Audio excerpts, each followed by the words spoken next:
आज हम प्लेटो के शिक्षा सिद्धांत के बारे में चर्चा करने जा रहे हैं। प्लेटो के शिक्षा सिद्धांत से पहले हमने अपने फर्स्ट लेक्चर में प्लेटो के न्याय सिद्धांत को डिस्कस किया था। जब हम प्लेटो के न्याय सिद्धांत को डिस्कस कर रहे थे तो दो प्रमुख बातें सामने आ रही थी कि प्लेटो न्याय सिद्धांत के माध्यम से एक आदर्श राज्य की प्राप्ति करना चाहता है, और दूसरी महत्वपूर्ण बात है कि आदर्श राज्य का जो प्रमुख होगा वो एक दार्शनिक शासक होगा। तो इस आदर्श राज्य की प्राप्ति कैसे की जा सकती है? तो प्लेटो ने न्याय सिद्धांत में बताया था कि राज्य को 3 वर्गों में बांटा जाएगा।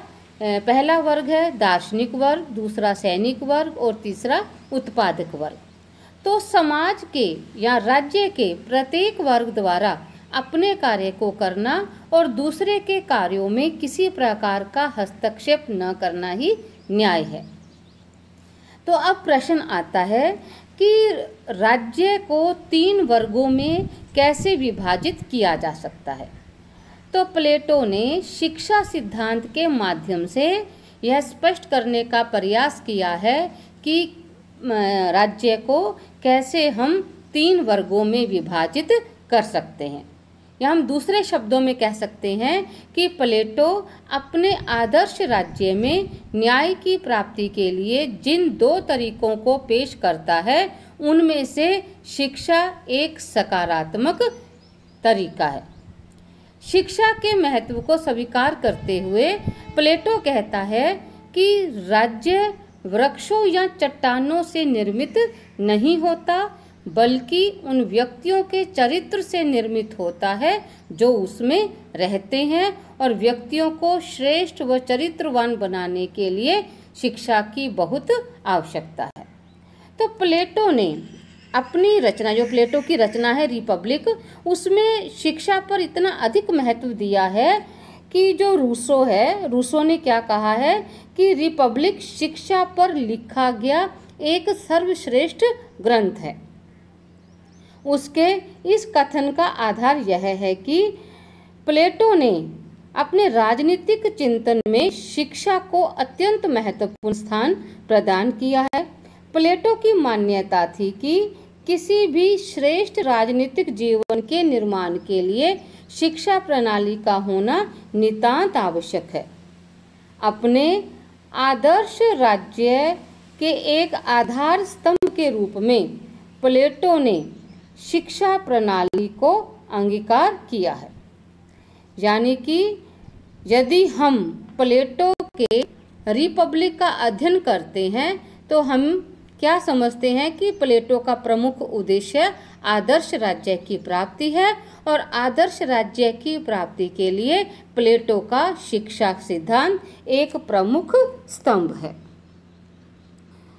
प्लेटो ने अपने राजनीतिक दर्शन में यानी कि शिक्षा को बहुत महत्वपूर्ण स्थान दिया है। उसकी मान्यता है कि राज्य प्रथम और सर्वोत्तम शिक्षण संस्थान है।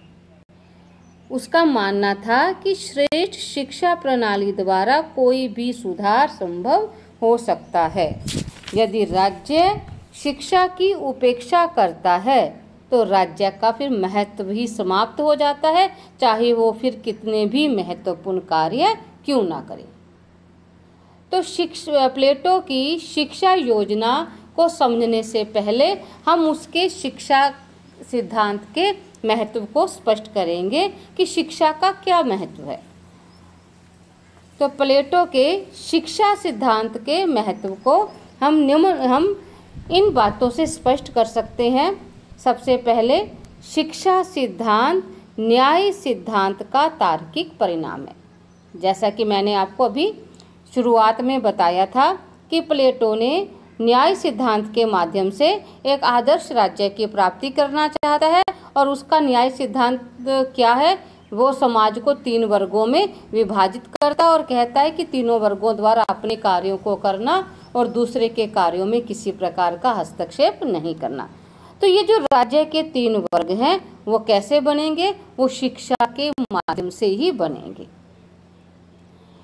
यानी कि न्याय का जो अर्थ है वो व्यक्तियों और वर्गों द्वारा अपने स्वभाव, अपनी योग्यता के अनुसार विशिष्ट कार्यों को संपन्न करना है, और जो शिक्षा है वो व्यक्ति को इन विशिष्ट कार्यों को करने का प्रशिक्षण देती है। तो ये क्या है? न्याय सिद्धांत का तार्किक परिणाम है। दूसरा महत्वपूर्ण बिंदु है नागरिकों को सद्गुणी बनाना। यानी कि प्लेटो क्या मानता है कि नागरिकों को सद्गुणी बनाने के लिए शिक्षा की आवश्यकता है। प्लेटो के सिद्धांतों का जब हम अध्ययन करते हैं तो एक महत्वपूर्ण बात सामने आती है कि प्लेटो मानता है कि सद्गुण ही ज्ञान है, और इस सद्गुण को कैसे सिखाया जा सकता है? शिक्षा के माध्यम से। यानी कि नागरिकों को सद्गुणी बनाने के लिए शिक्षा की आवश्यकता है, ताकि समाज के तीनों वर्ग सद्गुणी बनकर अपने अपने कर्तव्यों को स्वेच्छा से पूरा कर सकें। तीसरा महत्वपूर्ण बिंदु आता है शिक्षा द्वारा व्यक्ति की आत्मा का विकास करना। प्लेटो क्या मानता है? प्लेटो के अनुसार शिक्षा का उद्देश्य आत्मचक्षु को प्रकाशोन्मुख करना है। यानी कि अपनी आत्मा को गुणी बनाना है, ठीक है, अपनी आत्मा को श्रेष्ठ बनाना है। और आत्मा को श्रेष्ठ कैसे बनाया जा सकता है? वो शिक्षा के माध्यम से बनाया जा सकता है। प्लेटो का क्या मानना है कि शिक्षा एक ऐसा वातावरण तैयार करती है जो आत्मा को अपने विकास के प्रत्येक स्तर पर सहायता करती है। शिक्षा के अभाव में मानवात्मा पथभ्रष्ट हो सकती है, जो समाज और व्यक्ति दोनों के लिए ही घातक है। इसके अलावा प्लेटो ये भी मानता है कि शिक्षा द्वारा ही व्यक्ति की प्राकृतिक क्षमता का भी विकास होता है। यानी कि आत्मा सद्गुणी बनती है और व्यक्ति की प्राकृतिक क्षमता का विकास होता है। नेक्स्ट है इसका महत्व कि शिक्षा व्यक्ति को सामाजिक बनाती है। प्लेटो की शिक्षा योजना का सामाजिक पहलू भी है। शिक्षा व्यक्ति को सत्यवादी और आज्ञाकारी बनाती है, ठीक है। उसमें अहंकार व स्वार्थ को त्याग कर वो व्यक्ति को परमार्थ की ओर प्रेरित करती है। शिक्षा व्यक्ति की सामाजिक चेतना को जगाकर विभिन्न वर्गों में सामंजस्य व एकता स्थापित करती है। प्लेटो का तो यहाँ तक भी मानना है कि यह व्यक्ति के मानसिक रोगों का नैतिक उपचार है। शिक्षा के कारण ही समाज की जो विभिन्न इकाइयाँ हैं उनमें एकरूपता स्थापित होती है, और ये सामाजिक इकाइयाँ सामाजिक हित की आवश्यकताओं को पूरा करने में जुट जाती है। यानी कि शिक्षा के द्वारा हमें केवल दार्शनिक शासक की ही प्राप्ति नहीं होती, बल्कि समाज का, एक अच्छे समाज का भी निर्माण संभव हो पाता है। नेक्स्ट महत्व है शिक्षा का राजनीतिक महत्व।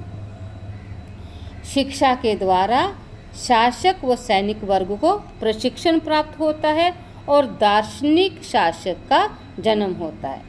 शिक्षा लोगों को राजनीतिक जीवन में भाग लेने के योग्य बनाती है और प्रत्येक वर्ग को उसके कर्तव्यों से अवगत करवाती है। यानी कि जो समाज के ये 3 वर्ग हैं, 3 वर्ग शिक्षा के द्वारा ही बनेंगे, और जो पहले 2 वर्ग हैं, दार्शनिक वर्ग और सैनिक वर्ग, ये शिक्षा के माध्यम से ही तैयार होंगे। जो हमें लास्ट में दार्शनिक शासक की प्राप्ति होती है वो केवल शिक्षा के माध्यम से ही प्राप्ति होती है।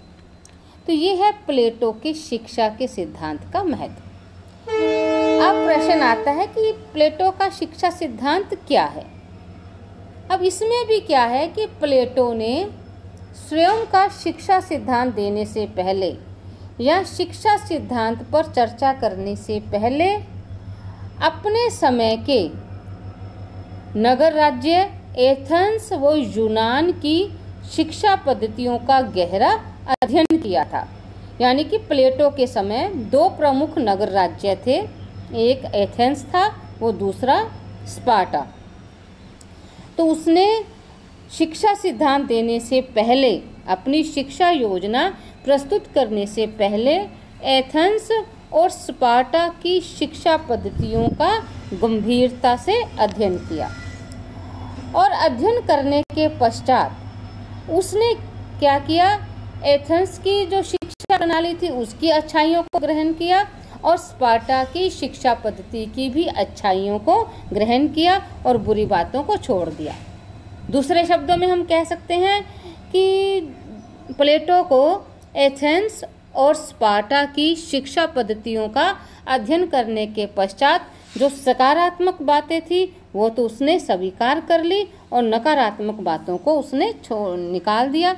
और जब हम प्लेटो के शिक्षा योजना का अध्ययन करेंगे तो हम क्या पाएंगे कि वास्तव में प्लेटो की शिक्षा योजना एथेंस और स्पार्टा की शिक्षा योजनाओं का मिश्रण है। तो प्लेटो की जो शिक्षा योजना है उसको हम नेक्स्ट लेक्चर में डिस्कस करेंगे। तो प्लेटो ने, और इसमें एक और महत्वपूर्ण बात बताना चाहूँगी कि प्लेटो की शिक्षा योजना को समझने से पहले हम किसको समझेंगे, एथेंस की शिक्षा पद्धति को और स्पार्टा की शिक्षा पद्धति को। मैंने अपने फर्स्ट लेक्चर में भी बताया था प्लेटो यूनान का था और यूनान का उसके ऊपर पूरा प्रभाव था। तो प्लेटो के चाहे न्याय सिद्धांत है, शिक्षा सिद्धांत है, हम जिन सिद्धांतों का अध्ययन करते हैं तो हम क्या पाते हैं कि वो समकालीन परिस्थितियों से उसके विचार प्रभावित थे। तो जब प्लेटो अपनी शिक्षा योजना हमें देता है तो उसकी शिक्षा योजना भी उस समय के नगर राज्य एथेंस और स्पार्टा से प्रभावित थी। तो आज का जो मेरा लेक्चर है मैं यहीं समाप्त करती हूँ। आप इसको समझने का प्रयास करना। मैंने अपने फर्स्ट लेक्चर में आपको कहा था कि आप बुक्स खरीद लें, या तो आप BL फड़िया की बुक खरीद सकते हैं या फिर पोखराज जैन की बुक भी खरीद सकते हैं। और ये जो मैं नोट्स हैं इनके PDF व्हाट्सएप ग्रुप पर सेंड करूँगी, उसको भी पढ़ना आप, ठीक है। कोई भी प्रॉब्लम आती है वो प्रॉब्लम आप मेरे से डिस्कस कर सकते हो। तो नेक्स्ट लेक्चर में हम पढ़ेंगे प्लेटो की शिक्षा योजना, और प्लेटो की शिक्षा योजना के साथ ही हम अध्ययन करेंगे एथेंस और स्पार्टा की शिक्षा पद्धतियों की भी। धन्यवाद।